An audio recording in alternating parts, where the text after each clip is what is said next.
karena di Malang itu ada beberapa keluarga dari luar negeri yang kita hanya bisa bertemu di Idul Fitri. Ada dari Australia, ada dari luar kota juga banyak gitu, yang kalau nggak Idul Fitri mungkin kita nggak ada momen bisa bertemu. Jadi Idul Fitri itu kita pakai memang momen itu untuk silaturahmi, kumpul lagi sama keluarga, kemudian makan sama-sama ya, dan menghabiskan waktu bersama. Karena setelah itu kita kembali ke aktivitas kita masing-masing yang bisa bertemu lagi setahun kemudian. Jadi momen itu yang paling ditunggu. Nggak ada yang unik banget gitu ya, karena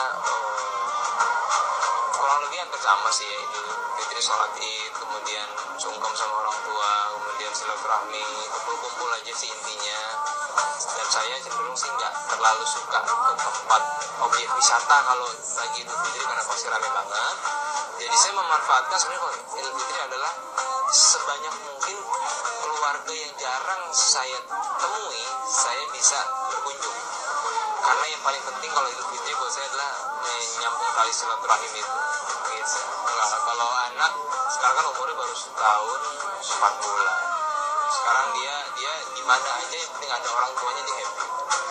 Yang penting pintar-pintar kita aja bawain mainan yang dia suka aja gitu kan. Kemudian misalkan kita di hotel ya, mungkin ada kamar nanti yang kita siasati tempat yang main lah ya. Jadi dia bisa ada ruangan kecil, dia bisa main, dia bisa makan di situ, bisa nonton TV, bisa nonton filmnya dia gitu ya.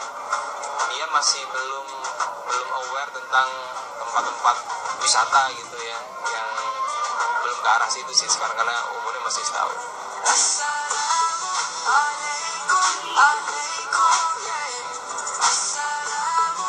Melihat antusias masyarakat yang pergi ke kampung halaman, Dude pun berbagi tips dan juga pengalamannya kepada pemirsa RTV yang akan melakukan perjalanan mudik.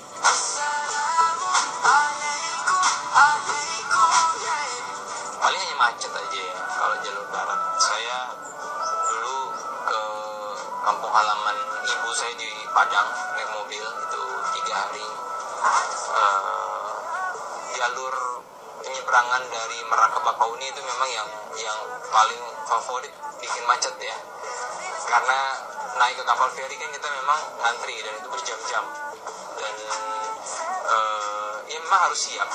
Siapapun yang mudik lewat darat memang harus memperhitungkan itu semua, baik kemacetannya, aksesnya, kemudian harus pintar juga mencari jalur alternatif kalau yang kita lewatin macet. Saya kalau Pantura macet bisa lewat selatan misalnya, atau sebelum pintu tol misalnya agak macet kita keluar di pintu tol yang sebelumnya misalnya, atau disiasati juga dengan bayarlah dengan elektrik ya, e-tol card itu. Jadi banyak cara kalau kita mau. Kemudian satu lagi, jangan lupa terus mengupdate jalur macet, info-info dari Polda ya, dari Polri kan bisa kita lihat di Twitter misalnya atau di radio misalnya, supaya kita bisa tahu apa yang terjadi ke depan, supaya kita bisa antisipasi jauh-jauh hari gitu.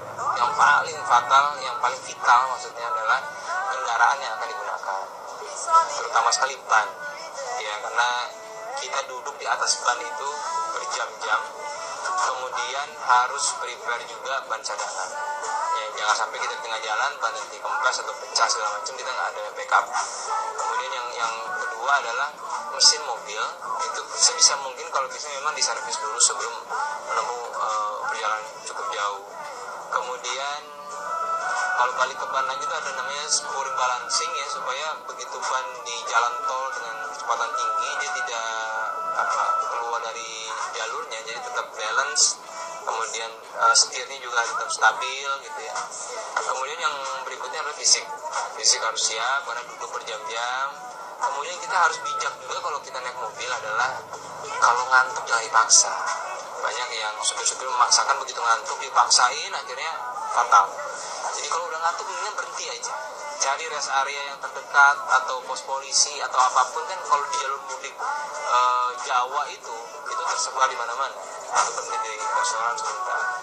Kemudian kalau tengah malam ngantuk banget misalnya ya carilah hotel sesuai dengan budget ya kan, supaya karena begini, jangan sampai kita sampai di kampung halaman hari Idul Fitri kita sakit karena kecapean. Jadi itu yang faktor-faktor yang harus disiapkan gitu. Baik pemirsa TV, yang sama-sama akan melaksanakan perjalanan mudik ke kampung halaman. Pesan saya, jaga kondisi fisik dengan baik, kemudian jangan memaksakan kalau memang lewat darat, jangan memaksakan kalau lagi sudah ngantuk, kemudian beristirahatlah gitu. Kemudian banyak-banyak berdoa karena mudah-mudahan Allah memberikan keselamatan bagi kita semua, dan mudah-mudahan selamat sampai di kampung halaman, bisa bersilaturahmi dengan keluarga.